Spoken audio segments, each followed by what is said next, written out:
Hi everyone. तो चलो शुरू करते हैं। बहुत सारे लोगों को ये कन्फ्यूजन हो जाता है कि मैं डायग्राम तो दे देता हूँ पर यहाँ पे एग्जीक्यूशन करते कैसे है, कब करना है। मार्केट जा रहा है एक डायरेक्शन में, तुम देते हो दूसरे डायरेक्शन में। यहाँ पे एंट्री करने के लिए बहुत डर लगता है।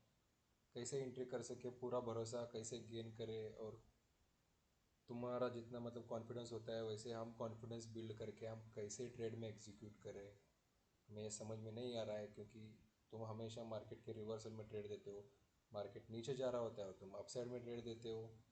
तो इसी की वजह से बहुत सारा कन्फ्यूजन है और हम ट्रेड लेने में बहुत सारा डरते हैं और ट्रेड ले नहीं ले सकते।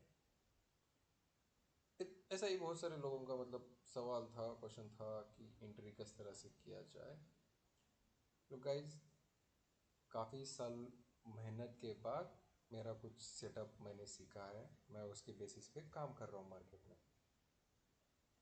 मेरा सिंपल होता है कि मैं आता हूँ, देखता हूँ मार्केट, अगर मुझे कहीं पे कुछ प्राइस एक्शन ऐसा लगता है जहाँ से मार्केट ऊपर जा सकता है तो मैं इस तरह से देता हूँ। ओके। तब मार्केट क्या होता है, कुछ यहाँ पे कुछ अगर ऐसे कुछ ट्रैवल कर रहा होता है वो, अगर इस तरह से डायग्राम किया है तो यहाँ पे बाइंग जोन बनता है। बाइंग यहाँ ऊपर से लेके थोड़ा सा नीचे तक, थोड़ा ऐसे, एक 20 पिप्स गोल्ड में रहा तो एक 20 पिप्स ऊपर 20 पिप्स नीचे। समझ रहे हो? अगर 5,000 में अगर समझो मार्केट चल रहा है, मार्केट का प्राइस है, मैंने यहाँ पे ऐसे 5,000 पे लगाया तो 5,002 और 4,098, इस तरह से दो रेंज मतलब ऑलमोस्ट 40 पिप्स का एक गैप होता है जहाँ पे आपको बाइंग करना है। ठीक है। इस तरह से बाइंग जोन बनता है क्योंकि अभी के मार्केट में, ठीक है, फिलहाल के मार्केट में जहाँ पे मोमेंटम इतना ज़्यादा है तो उस टाइम पे 20 पिप्स का गैप होता है। उस 20 पिप्स के गैप में आप कहीं पे भी बाई कर सकते हो। सेकेंड बात यह है कि बाई करने में डर बहुत लगता है क्योंकि मेरे ट्रेड होते हैं हमेशा रिवर्सल्स। अगर आज का एक एग्जांपल दिखाऊं तो कुछ इस तरह से मार्केट जा रहा है ऊपर और मैंने ट्रेड किया है डाउन साइड। तो यहाँ पे अगर देखें जाएंगे तो 700 पिप्स का स्टॉप लॉस है और मार्केट ने ऑलमोस्ट 800 पिप्स का टारगेट भी दिया है। फर्स्ट टारगेट पे हिट हो गया है तो मैं नहीं बोलूँगा कि अभी बुक करना है। तो बुक करने के लिए अभी मार्केट बहुत नीचे जाने वाला है, तब जाके बुक कर लेना, अभी फ़िलहाल रहने दो। तो रही बात एग्जीक्यूशन किस तरह से किया जाए, हम आ जाते हैं वापस बिटकॉइन पे। तो अभी देखो, यहाँ पे कुछ इस तरह से मैं डायग्राम देता हूँ। राइट। मार्केट ऐसे नीचे जा रहा है और मैं यहाँ पे डायग्राम दिया हूँ तो ये मेरा गैप जोन भी हो गया, आपको ये भी समझ में आ गया। रही बात एंट्री कैसे करें, तो फर्स्ट ऑफ ऑल मैं सबको ये बोलता हूँ कि अगर मार्केट ऊपर से नीचे आ रहा है और हमारे पॉइंट को टच कर रहा है तो यहीं पे डायरेक्ट बाई कर लो। डरने की क्या बात है, हमारा लॉस तो डिफाइन है ना, ज़्यादा से ज़्यादा कितना लॉस होगा हमारा। यहाँ से मार्केट नीचे आएगा, यहाँ पे कैंडल क्लोज करेगा तो निकाल दो ट्रेड को, खत्म। लॉस होना तो फिक्स ही है ना। हर ट्रेड में लॉस डिफाइन होता है हमारा। अगर लॉस हो रहा है, अगर कोई भी ट्रेड हम ले रहे हैं, उस ट्रेड के पीछे का लॉस डिफाइन होता है। कभी $5 लॉस होगा, कभी $50 लॉस होगा, कभी $30 लॉस होगा, कभी $10 लॉस होगा। लॉस फिक्स है, उसी तरह से हमारा टारगेट भी फिक्स है ना। कभी $100 का प्रॉफिट होगा, कभी 200 का होगा, कभी 300 का होगा, कभी 400 का होगा। लॉस और प्रॉफिट डिफाइन है। लॉस भी होंगे, प्रॉफिट भी होंगे। कल आपने एक ट्रेड देखा होगा जहाँ पे मैंने एक ट्रेड दिया था सेल साइड का, पर वहाँ पे हमारा स्टॉप लॉस हिट हो गया 40 पिप्स का। और उसके बाद मैंने सेकेंड ट्रेड इवनिंग में दिया और वहाँ पे 150 पिप्स, सॉरी, 1,550 पिप्स, ऐसे ही कुछ मतलब $110 कुछ गोल्ड ने मूवमेंट किया वहाँ पे। मतलब हमारा लॉस वहाँ पे रिकवर हो गया। अगर आप मेरे ट्रेड्स अगर फॉलो कर रहे हो तो आपको मैं जितने भी अपडेट्स दूँ वो सारे ट्रेड्स आपको लेने पड़ेंगे। देखो यहाँ पे इतना गैप होता है, ठीक है। मैं भी कुछ एग्जैक्टली इसी पॉइंट पे मैं भी एंट्री नहीं करता। जो मैंने आपको दिखा रखा है यहाँ पे जो दे रखा है उस एग्जैक्ट पॉइंट पे मेरा भी एंट्री कभी नहीं होता। मेरा भी एंट्री कभी भी मतलब 2 पॉइंट ऊपर, $2 ऊपर, $2 नीचे, ऐसे कहीं पे भी एंट्री हो जाती है मेरी। कभी कभी मैं यहीं पे बाई कर लेता हूँ थोड़ा सा ऊपर, और कभी कभी मैं नीचे आने का वेट करता हूँ, यहाँ पे बाई कर लेता हूँ। तो ऐसे डिफाइन नहीं है कि एग्जैक्ट अगर इस पॉइंट में दिया है तो इसी पॉइंट पे बाई करना है। तो थोड़ा सा यहाँ पे गैप होता है। कभी मैंने अगर ऐसे दिया है तो यहाँ से लेके यहाँ तक इतना थोड़ा सा इसे गैप रखो, उस रेंज में भी बाई करना है। अगर यहाँ पे देंगे तो थोड़ा सा स्टॉप लॉस बड़ा होगा, अगर यहाँ से आप बाई करोगे तो थोड़ा सा आपको स्टॉप लॉस छोटा होगा। और एक बात, ऐसे लेना है हमारे 5 मिनट कैंडल क्लोजिंग के बाद। अगर मैंने 1 आवर के बेसिस पे अगर मैंने एनालिसिस दिया है तो 15 मिनट का कैंडल क्लोज होने के बाद। अगर मैंने 5 मिनट के हिसाब से ही एनालिसिस दिया तो 5 मिनट का कैंडल क्लोज होने के बाद हमारा एग्जिट होगा। अगर मैंने 1 आवर के बेसिस पे अगर एनालिसिस दिया है तो आपको 15 मिनट्स कैंडल जब क्लोज होगा तब आपको एग्जिट करना है, अदरवाइज नहीं। क्या होगा इससे, थोड़ा सा कभी कभी स्टॉप लॉस बड़ा हो जाएगा, but most of the time हमारा लॉस होने से बच जाएगा।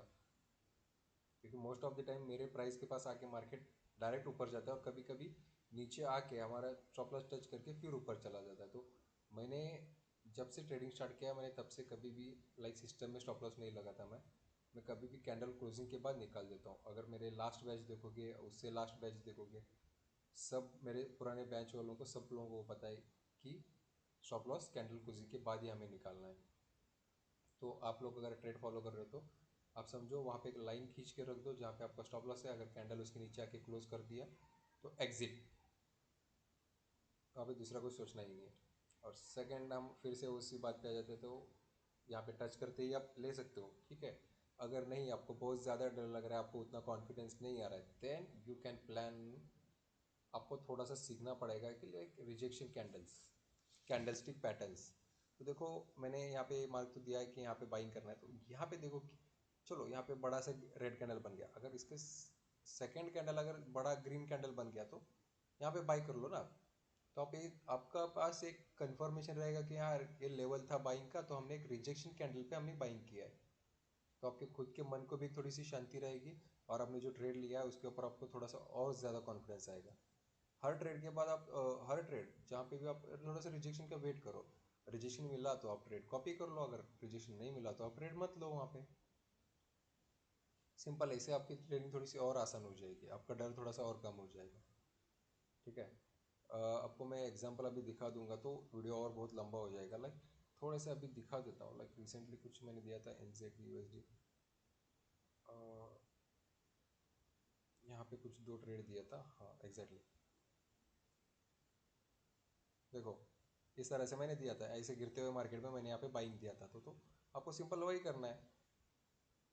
आपको बाकी सब भूल जाओ, मैंने दिया है नहीं दिया वो सब भूल जाओ, पर आपको एक आइडिया है कि यहाँ पे बाई करना है, ठीक है। तो आप वहाँ पे एक रिजेक्शन कैंडल ढूंढ लो। देखो यहाँ पे बड़ा रेड कैंडल बना, फिर उसके बाद एक स्ट्रॉन्ग ग्रीन कैंडल बन गया, तो यहाँ पे बाइंग करने का सोचो।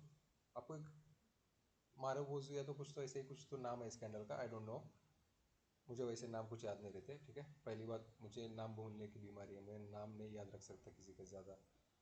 हाँ, तो इस तरह से एक रिजेक्शन कैंडल ढूंढो, उसके बेसिस पे आप रेड एग्जीक्यूट करो मेरे लेवल पे। अगर सेकंड बात हो गई तो यहाँ पे एक और, ठीक है, ये 1 आवर के बेसिस पे एनालिसिस था, मैंने आपको अपडेट भी किया था, तो अगर आपके पास कुछ है तो यहाँ पे हम आ जाएंगे 15 मिनट पे। 15 मिनट पे आप देखेंगे तो आपको यहाँ पे एक हैमर कैंडल मिलेगा, ठीक है। तो इधर आप इसे देख के यहाँ पे एंट्री कर सकते हो तो आपका स्टॉप लॉस और छोटा हो जाएगा। नहीं, आपको और एक कन्फर्मेशन चाहिए तो इसके एक ग्रीन कैंडल बनने के बाद वहाँ पे आप हाई ब्रेक होने के बाद वहाँ पे एंट्री कर सकते हो। लेवल मेरा ही है, लेवल मेरा ही है, बट आप उसको थोड़ा सा कस्टमाइज कर रहे हो अपने हिसाब से। एक रिजेक्शन के कैंडल के बाद आप एंट्री कर रहे हो। लाइक गोल्ड में भी वैसे बहुत सारे ट्रेड्स है, अगर मैं एग्जांपल दिखाते बैठूंगा तो आपको बहुत ज़्यादा टाइम जाएगा इसमें। तो आप सिंपल एक चीज़ का ख्याल रखो कि आप जितने भी मतलब ट्रेड में एंट्री कर रहे हो कि करो एंट्री, सारे ट्रेड में एंट्री करो, आपको भूलना नहीं है, एंट्री करो, but as a rejection candle के बाद ही एंट्री ले लो। यहाँ पे देखो, यहाँ पे भी अच्छा खासा एंट्री रिजेक्शन कैंडल दिखा आपको, यहाँ पे बाय कर लेते हैं आप। ये तो मेरे सारे पर्सनल ट्रेड्स है, इसके अलावा भी दिया था यहाँ पे कुछ। देखो यहाँ पे अगर इस ट्रेड के बारे में देखा, अगर आप 15 मिनट पे जाएंगे तो मैंने 1 आवर बेसिस पे दिया था, पर यहाँ पे एक हैमर कैंडल बनेगा पक्का, यहाँ पे एक हैमर कैंडल बना ही होगा। उसी तरह से कुछ उस तरह में था। और देखो इसके बाद ही हमारे यहाँ पे बड़ा सा टारगेट हिट हुआ था, ठीक है। लाइक इसमें यहाँ पे डोजी टाइप कुछ बना है। तो इसी तरह से आप सबको फॉलो करना है। एक रिजेक्शन कैंडल लो, उसके ऊपर से एग्जीक्यूट करो, ठीक है, मैं होप करता हूँ कि आप सब लोग समझ गए होंगे। एंड देखो, ध्यान से ट्रेड करो, अपने कैपिटल को सेव करो। अगर $100-200 है तो ट्रेड मत करो, थोड़ा सा वेट करो, उसके बाद ही ट्रेड करना, क्योंकि मार्केट में अभी फ़िलहाल बहुत बड़े बड़े कैंडल बन रहे हैं। ठीक है, तो चलो आज के लिए इतना ही बस। और कुछ अगर आपके कुछ सवाल है तो मुझे भेज दो व्हाट्सएप पे, मैं आपको रिप्लाई कर दूंगा। मेरा नंबर है 7020237061। आप व्हाट्सएप कर सकते हो, मैं आपको रिप्लाई करूँगा। प्लीज़ कॉल मत करना, ठीक है। दैट्स इट गाइस, अगर और भी कुछ सवाल रहेगा तो भेज देना, मैं अगला वीडियो में बता दूंगा। ठीक है, बाय।